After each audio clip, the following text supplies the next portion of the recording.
Well, the 2025 budget has officially landed. And believe me, if you own property in the UK, you're going to want to pay close attention. The Chancellor has just rolled out some of the biggest shifts in property and council tax that we've seen in a long, long time, and they could have a direct impact on your bank balance.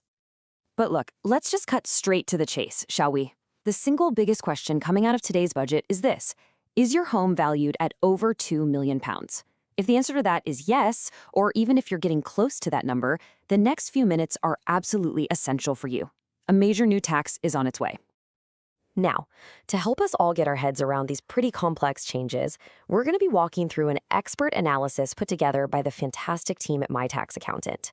They've gone through every single line of the budget that was announced today, and we're here to break down their key findings for you. So let's dive right in. So here's our game plan. First up, we'll get the big picture on this tax shakeup. Then we'll get into the nitty-gritty of that headline-grabbing mansion tax. After that, we're going to pivot to what's happening with business rates, which is huge. And finally, we'll pull it all together so you know what it means for you and where you can go for some expert help. All right, let's start with the big why. The government is really selling this whole part of the budget as a massive shakeup, and it's all built around one core idea: making property tax fairer. But, what does that actually look like in the real world? And here it is. The government's thinking, straight from the horse's mouth. They're basically saying the current system is completely out of whack. I mean, they're pointing out that in some cases, an average family home in Council Tax Band D is paying more than a £10 million property in Westminster. This budget is their shot at flipping that script and trying to rebalance the scales. Which brings us neatly to the big one, the announcement that's got everyone talking. You've probably seen the phrase mansion tax splashed all over the news today. Well, its official name is the High-Value Council Tax Surcharge. So what on earth is it? Okay, let's really pull this definition apart, because every single word here is crucial. First, it's an annual levy. So this is a cost that comes around every single year. It's only for residential properties and only in England. It starts for homes valued at over £2 million. And this is key. It's paid by the homeowner, not a tenant, and it's an extra charge right on top of your normal council tax bill. £2 million. That is the new magic number.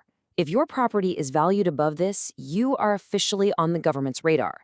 Now, while this is going to hit over 100,000 households, that's still less than 1% of all properties in England.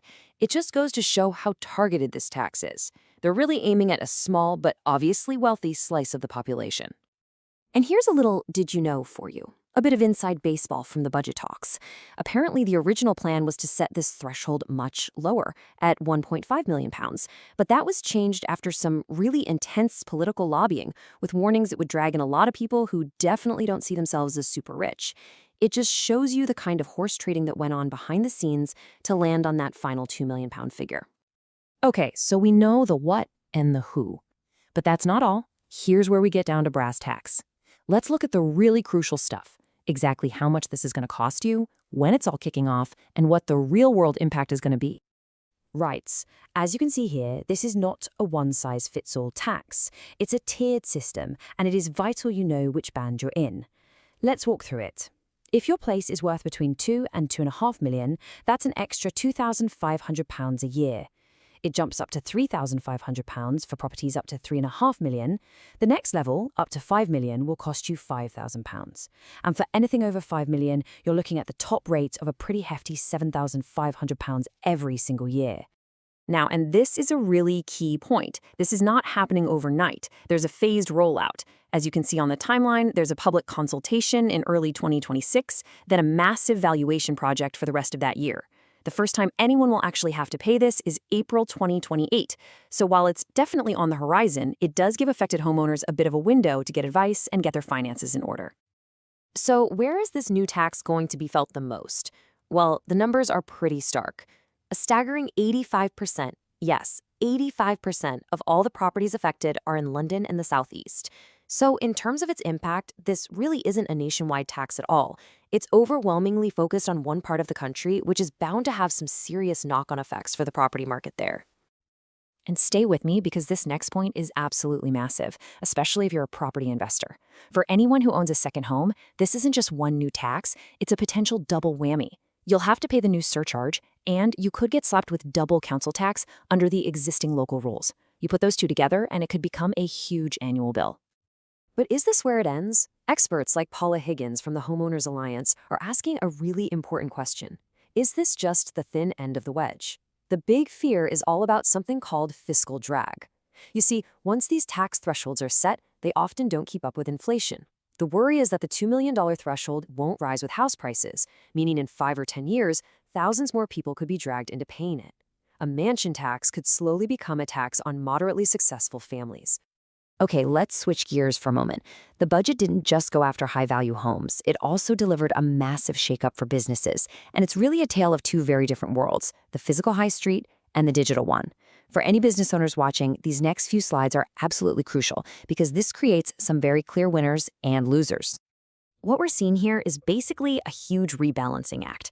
On one side, you've got a massive boost for the high street. Lower business rates are now permanent for retail, hospitality, and leisure. That is a lifeline for businesses that have really taken a beating recently. But who's footing the bill? The giant warehouses used by the big online retailers. The logic is simple. Tax the winners of the digital age to help out the traditional high street. And on top of that, there are two key safety nets. The Supporting Small Business Scheme gets extended, and a new transitional relief scheme comes in to soften the blow for anyone facing big bill hikes. And here's a little pro tip for every small business owner out there. You need to pay very close attention to this new transitional relief scheme. If your property's rateable value is under £20,000 or £28,000 in London, your bill increase for the 2026-27 year is capped at just 5%. I mean, without that cap, some businesses could have been staring down the barrel of 20 or 30% increases. This is a vital bit of support that brings some much-needed certainty.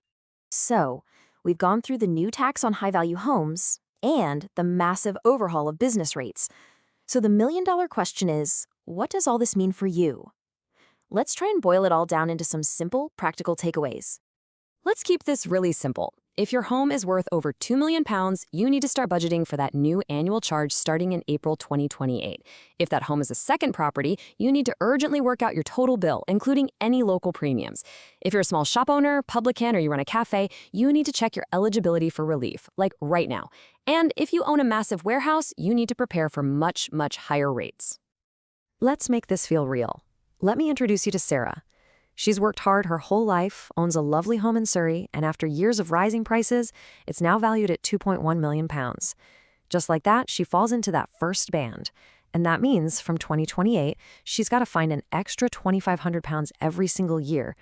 This is how these big, abstract policies actually land on the kitchen table and affect real family finances. So, as we've seen, the rules are definitely changing, and the financial stakes are pretty high for both individuals and for businesses. Trying to navigate these new property taxes, figuring out what reliefs you can get, and planning for the future, it can all be a bit of a minefield, which is why getting the right professional advice is now more important than ever.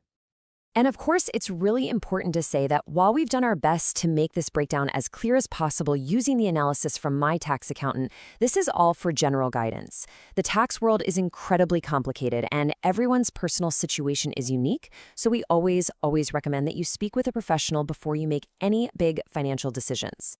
And for that kind of tailored advice on how these new property rules are going to affect you, or for any other tax matters for that matter, you can get in touch with the experts who informed this whole analysis, my tax accountant. Their details are right there on the screen. So, as we've seen, this budget really does draw a new line in the sand for the UK property market. And the big question it leaves all of us with is this. Is this just a one-off rebalancing act, or is it the first step towards a completely new way of taxing property wealth in this country? Thanks for joining me.